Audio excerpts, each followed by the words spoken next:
The Drug King is a Korean crime thriller film starring Song Kang-Ho as a Lee Do-sam. He is a low-level flunkie, a goldsmith, working for a criminal enterprise until he's betrayed by his boss. And after he's tortured by the KCIA for being their patsy for them, he decides he wants to get into the drug business using whatever connections he can find in prison. So he's got to work his way up from being a petty flunky to doing the drug business. He wants to sell methamphetamines.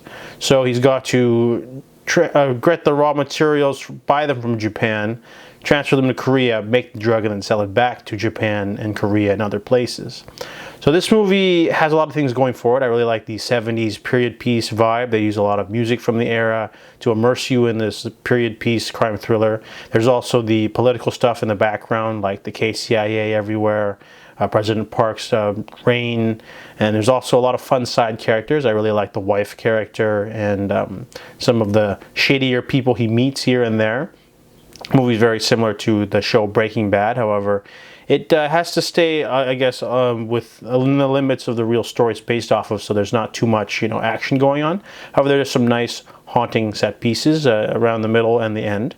Also, I really like the movie also shows how corruption can really, it's like a snake eating its own tail. Once you start to get to political connections, and when you get people to protect you, you have to pay them with money, and that allows you to expand, and then you can expand in more markets, and you can make more money, and you have to make more bribes. So at the end of the movie, our main character is bribed, he has a bribe book, and he's got all these different people in his pocket, from border people to customs agents to narcotics agents to people who should be, stopping the flow of drugs. Instead, he's got everyone in his pocket, and he becomes addicted to methamphetamines as well. So the main character does a great job. Overall, though, the movie is pretty long. It's 2.5 hours, and it has a couple of good set pieces here and there, but I felt like they could have played up a few more dramatic elements.